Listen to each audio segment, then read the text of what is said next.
Assalamu alaikum. Welcome guys to my English Center. Today I have brought here a very important topic. Why this is important? Very important because this is a problem for every type of the students. And you know what is that? That is a preposition. Preposition एक ऐसा topic है जिसमें जो किसी भी class का student होता है जब वो लिखता है जब कोई कम्युनिकेट करता है तो वो मोस्ट ऑफ द टाइम वो मिस्टेक्स कर रहा होता है. ठीक है, तो इस चीज़ को समझते हुए मैंने ये देखा है कि जो कुछ प्रेपोजिशंस होती हैं उनमें जो डिफरेंस क्रिएट किए जाते हैं मोस्ट ऑफ द स्टूडेंट्स जो हैं वो उनको उन डिफरेंसेस का नहीं पता. आफ्टर के बाद की जगह बिहाइंड यूज़ कर रहे होते हैं, बिहाइंड की जगह आफ्टर यूज़ कर रहे होते हैं, ऑन की जगह इन यूज़ कर रहे होते हैं, इन की जगह ऑन यूज़ कर रहे होते हैं, एट्सेट्रा. अब चूँकि ये ऐसा होता क्या है, होता इसलिए है कि चूँकि इनके पेट किस्म के ग्रामेटिकली रूल्स जो हैं वो नहीं होते, बहुत ही कम होते हैं और स्टूडेंट्स जो हैं वो उसमें कंफ्यूज रहते हैं. टीचर्स जो हैं वो पढ़ाते भी रहते हैं और स्टूडेंट्स को समझ नहीं आती. आज लास्ट में फिर टीचर्स के पास एक ही मेथड रहता है कि ये जी प्रेपोजिशंस की लिस्ट है, आप इसको रट्टा लगा लो. ठीक है, if I take the example of the second year class, आपको पता है कि सेकंड ईयर क्लास में ऑब्जेक्टिव में 5 नंबर के प्रेपोजिशन का यूज़ आता है. ठीक है, और टीचर्स सेकंड ईयर के टीचर्स मोस्टली यही करते हैं कि उन एक लिस्ट दी हुई है और उसको रटा लगा लो. ठीक हो गया. अगर कोई स्टूडेंट जो है वो एम कैट का है, ई कैट का है या आइट्स का स्टूडेंट है या फॉर एग्जांपल किसी हायर कॉम्पिटिटिव एग्ज़ाम का स्टूडेंट है, जब वो बोलता है जब लिखता है तो अगर हम मिस्टेक्स मैं मोस्ट ऑफ द टाइम जब मैं मिस्टेक निकाल रहा होता हूँ तो उसमें मुझे नज़र आ रहा होता है कि मोस्टली वो प्रेपोजिशंस का यूज़ गलत कर रहे होते हैं. और ये इतना डेंजरस किस्म का जो है वो फॉल्ट होता है कि टीचर स्टूडेंट्स को समझाने के बावजूद वो डिफरेंस जो है वो क्लियर नहीं कर पाता. आज हम लेकर आए हैं बहुत ही इंपॉर्टेंट किस्म का टॉपिक, बहुत ही मज़ेदार किस्म का, और इंशाल्लाह आई एम श्योर कि आज आपके ये डिफरेंसेस जो हैं वो क्लियर हो जाएंगे. अब डिफरेंस क्या होते हैं, मतलब अबव और ओवर. अब ये जो प्रपोजिशन है मोस्टली स्टूडेंट इसमें कंफ्यूज हो जाते हैं. समटाइम दे यूज़ अब ओवर, समटाइम ये they use above. The same thing is under और बनीथ. अब अंडर और बनीथ में डिफरेंस क्या होता है उसमें स्टूडेंट कंफ्यूज हो जाते हैं. और ऑन या ओवर में क्या डिफरेंस होता है इसमें स्टूडेंट कंफ्यूज हो जाते हैं. अच्छा, अबव और बिलो, अबव और ओवर और इसी तरह बिलो में और अंडर में क्या डिफरेंस होता है ये बहुत ही कम स्टूडेंट जानते हैं. ये मैं आपको चैलेंज करके कहता हूँ कि आप अगर ये वीडियो चंद मिनट ध्यान से तवज्जो से समझें तो इंशाल्लाह ये आप देखेंगे कि इनके डिफरेंस जो हैं वो बहुत अच्छी तरह क्लियर हो जाएंगे आपको पेट रूल्स के साथ. ठीक हो गया. अब प्रेपोजिशंस तो बहुत ज़्यादा हैं. इंशाल्लाह मेरी नेक्स्ट वीडियो में मैं बाकी प्रेपोजिशंस के डिफरेंस जो हैं वो क्लियर करूंगा और आपको रट्टा लगाने की आप ज़रूरत नहीं पड़ेगी. कम से कम वो प्रेपोजिशन जिनके बारे में मैं आपको डिस्कस करके दूंगा, उनके एग्जांपल्स दूंगा, उनमें रट्टा नहीं लगाना पड़ेगा. इंशाल्लाह किसी भी किस्म के आपके एग्ज़ाम में शामिल हैं, आप किसी भी क्लास का रिटन दे रहे हैं या कम्युनिकेट कर रहे हैं तो आप ये मिस्टेक्स नहीं करेंगे. चलें वीडियो को लंबा नहीं करते, come to the point please. सबसे पहले तो हम बात करते हैं अबव, ओवर और अप में और ऑन में. ये देखें, ये एक सरफेस बना दी है. अब इसको कैसे लेते हैं हम, अगर मैं सबसे पहले मैं ऑन की एग्जांपल लेता हूँ. ऑन को अब आप देखिए ग्रामेटिकली रूल्स तो नहीं है, मैं आपको एक सिंपल सादा तरीके से जस्ट एक पर्सनल मेथडोलॉजी समझ लें मेरी. इस मेथडोलॉजी के साथ मैं आपके आइडियाज़ ये क्लियर करूँगा कि इंशाल्लाह उसके बाद आपको कन्फ्यूजन नहीं बनेगी.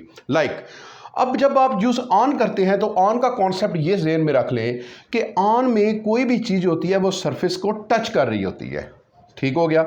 ऑन में कोई भी चीज़ सरफेस को टच कर रही होती है. मिसाल के तौर पर अगर मैं ऐसे एग्जांपल ले सकता हूँ, मसलन book is on the table. Table पर बुक पड़ी हुई है तो इसका मतलब है कि वो सरफेस को टच कर रही है, तो मैं यूज़ करूँगा the book is on the table. ठीक हो गया. तो इसके लिए ये है ऑन का यूज़. अब ओवर कहाँ यूज़ होगा.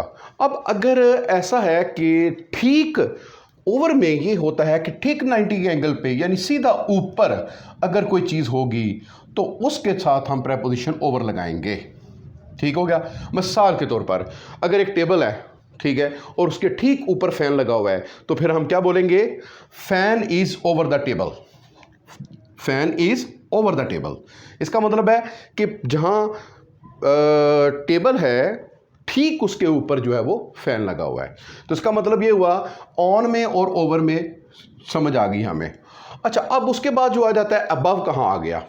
ये अबव भी ऊपर के लिए यूज़ किया जाता है, लेकिन इसमें ये होता है कि अगर डायरेक्टली 90 के एंगल में अगर आ जाता है हमारा ओवर स्ट्रेट ऊपर, तो एक साइड पे अगर कोई बुलंदी में चीज़ होगी तो उसको उसके लिए हम अबव यूज़ करेंगे। ठीक हो गया। एग्जाम्पल अगर हम देखें इसकी तो ये बन जाती है कि trees are above the mountain. इसका मतलब है माउंटेन है और उनके ऊपर दरख्त हैं, तो हम बोलेंगे the trees are above the mountain. तो इसका मतलब ये हुआ कि वो ट्रीज जो हैं वो ठीक स्ट्रेट हमारे ऊपर नहीं हैं। अगर हमारे सीधे ऊपर होते तो फिर हम अबव का वर्ड यूज़ कर ओवर का वर्ड यूज़ करते, लेकिन चूंकि ट्रीज हैं एक साइड पे हैं और ऊपर बुलंदी पे हैं, तो हम बोलेंगे trees are above the mountain. तो इसका मतलब ये हुआ कि इन ओवर में और ऑन में और अबव में हमें जो है डिफरेंस बहुत अच्छी तरह क्लियर हो गया। ऑन के लिए यह है कि वो चीज़ सरफेस पे टच हो, ओवर का मतलब यह है कि वो चीज़ हो तो ऊपर लेकिन सीधी 90 के एंगल में ऊपर, सीधी ऊपर। और अबव का मतलब है कि इसमें चीज़ ऊपर तो होती है लेकिन उसका सीधा ऊपर होना ज़रूरी नहीं है, वो एक साइड पे ऊपर होती है। उसके बाद हम आ जाते हैं दूसरी प्रीपोजिशन की तरफ। अब उसमें आ जाता है एक और चीज़ आ जाती है अप। अप जब हम यूज़ करते हैं तो इसका मतलब है कि वैसे डायरेक्शन ऊपर, मतलब आप इसकी एग्जांपल अगर आप इस तरह लिख सकते हैं, मतलब बॉल इज गोइंग अप। क्या मतलब हुआ जी, बॉल ऊपर जा रहा है। ठीक होगी बात, यानी बॉल इज गोइंग अप। तो इसका मतलब ये हुआ कि अप प्रेपोजिशन हम सीधा ऊपर जाने के लिए यूज करेंगे, ball is going up like that. और इसी तरह जब हम डाउन की बात करेंगे तो डाउन इसका अप का ऑपोजिट हो गया, और अगर एक चीज नीचे जा रही है तो हम उसको डाउन वर्ड यूज करेंगे। मिसाल के तौर पर हम इसको कह सकते हैं बॉल इज कमिंग डाउन, ऊपर था ना तो अब नीचे आ रहा है, तो हम क्या बोलेंगे, ball is coming down. Ball is coming down, ऊपर से बॉल नीचे आ रहा है तो बॉल इज कमिंग डाउन, और नीचे से ऊपर जा रहा है तो हम बोलेंगे बॉल इज गोइंग अप। इसका मतलब ये हुआ कि हमें अप और डाउन की प्रेपोजिशन जो है वो यहाँ क्लियर हो गई हैं। उसके बाद हमारी प्रेपोजिशन आ जाती है बीनीथ और अंडर और बिलो में। अब ये जो तीनों वर्ड्स हैं ये मोस्टली स्टूडेंट को कंफ्यूज कर देते हैं। चलें जी, हम ऐसा करते हैं, एक एक वर्ड को पहले समझते हैं। बीनीथ जब वहाँ प्रेपोजिशन जब यूज़ करते हैं तो उसका मतलब ये हुआ कि अगर कोई चीज़ सतह से बिल्कुल नीचे हो, टच हो रही हो, जिस तरह ऑन जो है वो सतह, एक सतह के ऊपर टच हो रहा था तो हम बोलेंगे ऑन, और अगर बीनीथ है जो है ठीक टेबल के नीचे है तो इसका मतलब है बीनीथ यूज़ करेंगे। लाइक मसलन अगर मैं इसकी एग्जांपल लेता हूँ तो ये एग्जांपल बड़ी सूट करती है, paper is beneath the table, कि टेबल के नीचे एक पेपर लगा हुआ है। ठीक हो गया, paper is beneath the table. अब फिर अंडर क्या हुआ, अब टेबल के ठीक नीचे कोई चीज बैठी हुई है, मसलन कैट बैठी हुई है, तो अब वो बोलेंगे अंडर। ठीक हो गया, यानी नीचे बैठी हुई है चीज सतह पर, जमीन की सतह पर, टेबल के नीचे, तो हम बोलेंगे अंडर। और जब वैसे कोई टेबल से ज़्यादा नीचे है तो हम बोलेंगे अंडर, और अगर टेबल के बैक साइड पे साथ अटैच है तो हम बोलेंगे बीनीथ। तो हम बोलेंगे मसलन cat is under the table, ये बोलेंगे cat is under the table. तो इसका मतलब ये हुआ कि बीनीथ और अंडर में डिफरेंस क्लियर हो गया। तो फिर बिलो का मतलब क्या हुआ स्टूडेंट्स, जिस तरह बिल्कुल एक साइड पे ऊपर हो तो अबव वर्ड यूज़ करते हैं ना, आप समझ लें, कॉन्सेप्ट माइंड में रख लें कि इसी तरह जब हम नीचे वाली चीज़ हो जो एक साइड पे होगी तो उसको हम बिलो कहेंगे। जिस तरह एग्जांपल है cat is below the table, अगर मैं ये एग्जांपल लेता हूं तो इसका मतलब है कि कैट बैठी तो है नीचे लेकिन ठीक टेबल के नीचे नहीं बैठी हुई, एक साइड पे बैठी हुई है। तो स्टूडेंट्स एक दफ़ा दोबारा ये कॉन्सेप्ट समझ लें कि सीधा 90 के एंगल पे ऊपर होगा तो ओवर, ठीक नीचे होगा तो अंडर। टेबल है या कोई भी चीज़ है जिसके ऊपर कुछ चीज़ पड़ी हुई है, ठीक सतह पर टच है तो बोलेंगे ऑन, और उसके नीचे है तो बोलेंगे बीनीथ। इसी तरह इन दोनों का कंपैरिजन समझ लें, अबव और बिलो।